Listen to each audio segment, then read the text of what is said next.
Detox நேயர்களுக்கு வணக்கம். அதிமுகவில் நடக்கக்கூடாதெல்லாம் நடக்குதுங்க. இதை நினச்சி நம்ம வேதனைப்படுறதா, இல்லை எடப்பாடி பழனிசாமிக்கு இது வேணும்தான்ப்பா அப்படின்னு நம்ம சொல்கிறதா அப்படின்னு நம்மளுக்கு தெரியல. ஏன்னா எதெல்லாம் நடக்கக்கூடாதுன்னு நினைக்கிறோமோ அதெல்லாம் நடந்துகிட்டே இருக்குது. இன்றைக்கி அதிமுகவே கையை விட்டு போகிற அளவுக்கு ஒரு சுச்சுவேஷனில் வந்துருச்சு அப்படின்னு தான் நம்ம இங்கே பார்க்க வேண்டிய ஒரு விஷயமா இருக்குது. ஏன்னா இவங்களாம் ரொம்ப நம்பிக்கையானவங்க. இவங்களாம் அதிமுக விட்டு வெளியே போகாதவங்க. எக்காரணத்து கொண்டும் எந்த சூழ்நிலையும் இவங்க அதிமுக விட்டு போகவே மாட்டாங்க. ஸோ அந்த அளவுக்கு இவங்கெல்லாம் என்ன பண்ணாங்கன்னா உறுதிப்பட இருப்பாங்க அப்படின்னு தான் எல்லாரும் நம்ப முடியுது. எப்பேற்பட்ட ஒரு கஷ்ட காலங்களாம் வந்தாங்க கூட பாருங்க, இவங்க எல்லாமே இருந்தாங்க, அதிமுக கூட இருந்தாங்க. ஆனால் இப்படி ஒரு சூழ்நிலை வரும்போது ஒரு பதவி சுகத்துக்காக ஒரு சுயநல அரசியல்வாதியாக இப்படி மாறிட்டாங்களே அப்படின்னு தான் இங்கே பார்க்க வேண்டிய ஒரு விஷயமா இருக்குது. ஏன்னா 2021 அதிமுக ஜெயிக்கலை. அப்போ எதிர்க்கட்சி தலைவர் இருந்தாங்க. ஆனால் இப்போ இந்த தேர்தலில் அவங்க தோக்கலை. தொடர்ச்சியாக நம்ம தோல்வி சந்திச்சுட்டு வரணுமே. இதுக்கப்புறம் இந்த 5 வருஷத்தை விட்டால் கூட அடுத்த 5 வருஷம் நம்ம என்ன பண்ணுவோம், என்ன செய்வோம், எங்கே இருப்போம், காணாமல் போயிடுவோமோ அப்படின்ற ஒரு அச்சம் அவங்களுக்குள்ள வந்துருச்சான்னு தெரியல. ஸோ ஆட்சிக்கு வந்துட்டாங்க அப்படின்ற ஒரே காரணத்துக்காக இன்னைக்கு தாவேக்கா பக்கம் போய் சேர்ந்துருக்கிறாங்க அப்படின்னு. ஒருவேளை திமுக இன்னைக்கு ஆட்சி கட்டத்தில் இருந்திருந்தா இவங்க திமுகவில் சேர்ந்துருப்பாங்களோ அப்படின்ற ஒரு கேள்வியும் நமக்கு இங்கே எழும்பதான் செய்யுது. சரி, ஓகே, இப்போ தாவேக்கா ஆட்சியில் இருக்கிறாங்க. ஸோ அதனால் என்ன பண்ணுறாங்க, தாவேக்காவை கூட போய் சேர்றாங்க. ஆனால் இது நிலையாக இருக்குமா, ஸ்திரமாக இருக்குமா அப்படின்னா அது ஒரு பெரிய கேள்விக்குறி தாங்க. ஏன்னா இங்கே நடக்கிற சுச்சுவேஷன்லாம் பார்த்தீங்கன்னா தாவேக்கா கிட்டத்தட்ட பாஜகவை ஒன்றி தான் இருக்குது அப்படின்னு பார்க்க வேண்டிய ஒரு விஷயமா இருக்குது. சின்னதாக ஒரே ஒரு விஷயத்தை மட்டும் சொல்லிடுறேன். பாஜகவுக்கு ஏன் தாவேக்கா இவ்வளோ சப்போர்ட் பண்ணுது, தாவேக்கா பாஜக ரூட்டில் வருதா அப்படின்றதுக்கு, கன்னியாகுமரி மாவட்டத்தில் அணு கனிம சுரங்க திட்டத்துக்கு கடந்த ஆட்சி என்ன பண்ணல, ஒப்புதல் கொடுக்கல. சரி, சென்ட்ரல் கவர்மெண்ட் இங்கே ஒப்புதல் போட்டாலும் அந்த வேலைகளை ஆரம்பிக்கிறதுக்கு இங்கே விடலை. ஆளுங்கட்சி கூட இல்லை, பல கட்சிகள் என்ன பண்ணாங்கன்னா போராட்டங்கள் பண்ணாங்க. மக்களும் எதிர்த்து என்ன பண்ணாங்க, போராட்டம் பண்ணாங்க. அந்த மாவட்ட மக்கள் எல்லாமே என்ன பண்ணாங்க, போராட்டம் பண்ணாங்க. பூலோக அமைப்பாளர்கள், நண்பர்கள் எல்லாருமே என்ன பண்ணாங்கன்னா அந்த விஷயத்தில் ரொம்பவே கண்ணுங்கருத்தமாக அதுக்கு எதிர்த்து நின்னாங்க. ஆனால் இப்போ தாவேக்கா அரசு அந்த திட்டத்துக்கு ஒப்புதல் கொடுத்தாங்களே, அது முடிஞ்சிருச்சு, காலாவதி ஆயிடுச்சு. கரெக்டாக அந்த லாஸ்ட் டேட்டில் போயிட்டு என்ன பண்ணுறாங்க, ரினியூவல் கொடுக்குறாங்க. இன்னும் 1 வருஷத்துக்கு நீட்டிச்சுக்கோங்க அப்படின்னு. ஸோ இந்த 1 வருஷம் நீட்டிச்சுட்டாங்க அப்படின்றது சர்வசாதாரணமாக கடந்து போயிட முடியாது. இந்த 1 வருஷத்தில் பாஜக என்ன வேணால் இறங்கி செய்யலாம். இந்த ஒன்றிய பாஜக அரசு என்ன வேணால் பண்ணலாம். ஸோ அந்த அளவுக்கு ஒரு பர்மிஷன் கொடுத்துருக்குறாங்க, ஒரு பவர் கொடுத்துருக்குறாங்க தமிழ்நாடு அரசு. ஸோ இதுலேயே நம்மளுக்கு நல்லா தெரியுது தாவேக்கா அரசு எந்த அளவுக்கு பாஜகவுக்கு சப்போர்ட் பண்ணுறாங்க அப்படின்ற ஒரு விஷயம் நம்மளுக்கு நல்லாவே தெரியுது. சரி, ஓகே, இங்கேருந்து போனவங்களுக்கு பாஜக சப்போர்ட் பண்ணால் என்ன, சப்போர்ட் பண்ணா என்ன, அவங்க அமைச்சராக இருக்கிறாங்களா, அவ்வளோதான் அவங்களுக்கு மெயின் அப்படின்னு தான் நம்ம கடந்துட்டு போயிடணும்னு வச்சிங்களேன். இப்போது இவங்க மட்டும்தான் போயிருக்கிறாங்களா அப்படின்னா கிடையவே கிடையாது. இன்னும் பல பேர் பின்னாடி வரத்துக்கு ரெடியாக இருக்கிறாங்க.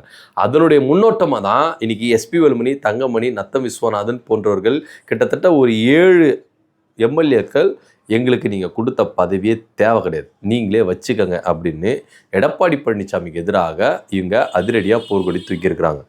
சமீபத்தில் எடப்பாடி பழனிசாமி இந்த 25 பேர் தாவேக்காவுக்கு ஆதரவு தெரிவித்தாங்களே, அப்போ அவங்க கேட்ட இந்த மாவட்ட செயலாளர் பதவியில் பறிச்சார்.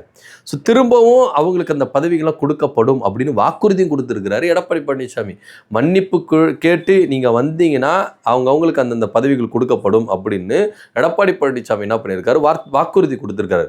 ஸோ இதன் அடிப்படையில் இவங்க எதிர்பார்த்து போனது ஒன்று, தாவேக்காவுக்கு ஆதரவு தெரிவித்தாங்களா ஆரம்பத்தில், அப்போது எதிர்பார்த்து போனது ஒன்று, நடந்தது ஒன்று. அதனால என்ன பண்ணாங்க, ரிவர்ஸ் கேர் போட்டு என்ன பண்ணாங்க, அதிமுகவுக்கே உள்ளே வந்தாங்க.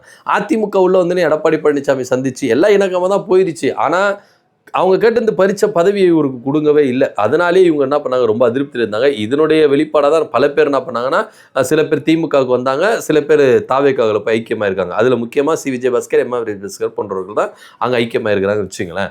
இப்போது இவங்களுக்கெல்லாம் பதவி கொடுத்தாங்க. அதாவது இப்போ எம் ஆர் விஜயபாஸ்கர் அவர்களுக்கும் பதவி கொடுத்தாங்க.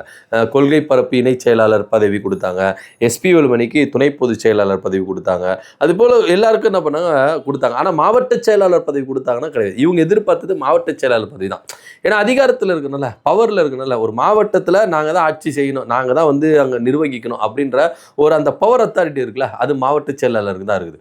ஸோ ஒரு கட்சியில் நீங்கள் எடுத்துட்டீங்கன்னா மாவட்ட செயலாளருக்கு தான் அதிகபட்சமான ஒரு உச்சபட்ச அதிகாரம் இருக்குது அப்படின்றதுல எந்தவித மாற்று கருத்து இல்லை. மாவட்ட நிர்வாகத்தை பொறுத்த வரைக்கும் நீங்கள் எடுத்துக்கிட்டீங்கன்னா. ஸோ அதன் அடிப்படையில் தான் இவங்க மாவட்ட செயலாளர் பதவி கேட்டாங்க. ஆனால் எடப்பாடி பழனிசாமி அதெல்லாம் கொடுக்க முடியாது, இந்த தான் பதவி அப்படின்னு சொல்லிட்டு என்ன பண்ணிட்டாரு, பதவிகளை கொடுத்தாரு. ஆனால் இவங்களும் கொஞ்சம் அதிருப்தி விழிப்புல இருந்தாங்க. ஆலோசனை கூட்டத்தெல்லாம் கூட்டினாங்க, எல்லார்கிட்டயும் பேசினாங்க, என்ன பண்ணலாம் ஏது பண்ணலாம் அப்படின்றதெல்லாம் விசாரிச்சாங்கன்னு வச்சுங்களேன். இப்போ அதிரடியா ஒரு கடிதத்தை கொடுத்துருக்காங்க எடப்பாடி பழனிசாமிக்கு. அன்புள்ள எடப்பாடி பழனிசாமி அவர்களே, ஆசையுடன் கடிதம் எழுதுவது யாரு அப்படின்னு பார்த்தீங்கன்னா எஸ்பி வேலுமணி டீம் அப்படின்னு சொல்லிட்டு, நீங்க கொடுத்தீங்களா பதவியை, அதெல்லாம் வந்து எங்களால் ஏற்றுக்க முடியாது. நீங்கள் குத்த பதவி நீங்களே வச்சுக்கோங்க, எங்களுக்கு ஒன்றும் தேவை கிடையாது, நாங்கள் அடிப்படை உறுப்பினராகவே இருந்துக்கிறோம் அப்படின்னு சொல்லிட்டு ஒரு லெட்டரை வந்து என்ன பண்ணியிருக்கிறாங்க, எழுதி எல்லாரும் சைன் போட்டிருக்காங்க. அதில் எம்ஆர் விஜயபாஸ்கர் மட்டும் சைன் போடலை. ஏன்னா அவர் தான் இப்போ அதிமுகவிலே இல்லையே, அவர் தான் தாவேக்கால போய் இணைஞ்சிட்டார்ல.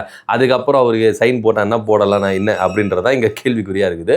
ஸோ இருந்தாலும் மற்றவங்களாம் போட்டிருக்கிறாங்க. அது பாலகிருஷ்ண ரெட்டியாக இருக்கட்டும், அருண்மொழி தேவனாக இருக்கட்டும், அதே போல் வந்து பார்த்தீங்கன்னா நத்த விஸ்வநாதன், எஸ்பி வேலுமணி, தங்கமணி, வீரமணி போன்றவர்கள் என்ன பண்ணியிருக்காங்க, சைன் போட்டு நீங்கள் கொடுத்த பதவி நீங்களே வச்சுக்கோங்க ஐயா, எங்களுக்கு தேவையில்லை, நாங்கள் அடிப்படை உறுப்பினராகவே இருந்துக்கிறோம் அப்படின்னு சொல்லிட்டு தான் அந்த கடிதத்தை எழுதி கொடுத்துருக்குறாங்க. இது எடப்பாடி பழனிசாமி அக்செப்ட் பண்ணிப்பாரா மாட்டாரா அப்படின்றது வருங்காலங்களில் தான் தெரியும்னு வச்சுக்கோங்களேன். இப்போ இவங்க பிளான் என்ன, அடிப்படை உறுப்பினராகவே இருந்துருவாங்களா அப்படின்ற கேள்வி இருக்குல்ல. எது வரைக்கும் தான் அடிப்படை உறுப்பினராக இருப்பீங்க, எப்படின்னா ஒரு நாள் என்ன பண்ணுவீங்க, தாவேக்கா பக்கம் தானே போவீங்க அப்படின்னு தான் எடப்பாடி பழனிசாமி என்ன பண்ணுறாரு, உங்களுக்கு பதவி கொடுக்காமே வச்சுக்கிட்டு அப்படின்னு அவர் தரப்புலேருந்து சொல்கிறாங்க.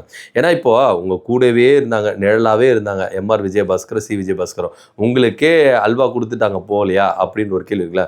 ஒருவேளை எஸ்பி வேலுமணிக்கெலாம் தெரியாமல் இருந்திருக்கும் அப்படின்ற ஒரு கேள்வி நமக்கு வருது இல்லை. ஏங்க எம்ஆர் விஜயபாஸ்கர்லாம் கூட இருந்தாருங்க எஸ்பி வேலுமணி கூட, அவருக்கு தெரிஞ்சிருக்காதா, அவருக்கு விஷயம் போயிருக்காதா, அவர் தெரியாமல் தான் எல்லாமே பண்ணுறார், எல்லாமே தெரியும், தெரியாமலாம் இருக்காது அப்படின்றதான் இங்கே நம்மளால புரிஞ்சிக்க முடியுது. இப்போ எடப்பாடி பழனிசாமிக்கு இவங்க ஒரு நெருக்கடி கொடுக்குறாங்க.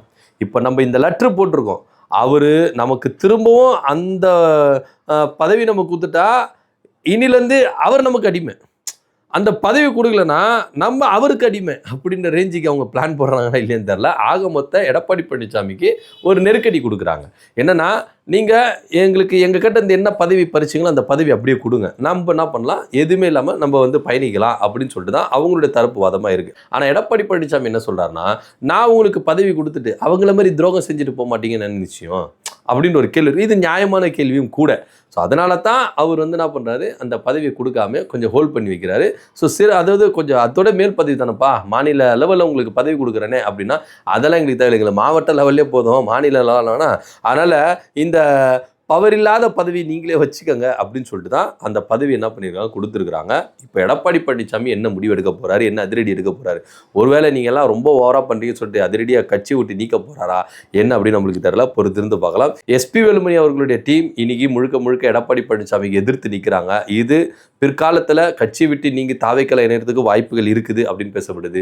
ஒரு வகையில் எடப்பாடி பழனிசாமிக்கு நெருக்கடி கொடுத்து இழந்த பதவிகளை ஒரு நம்மளுக்கு திரும்ப கொடுக்கணும் அப்படின்ற ஒரு நெருக்கடியா அப்படின்னு கூட இங்கே பார்க்க வேண்டிய ஒரு விஷயமா இருக்குது. இதை பற்றியோட கருத்தை நம்ம கமெண்ட் பண்ணுங்க. நன்றி, வணக்கம்.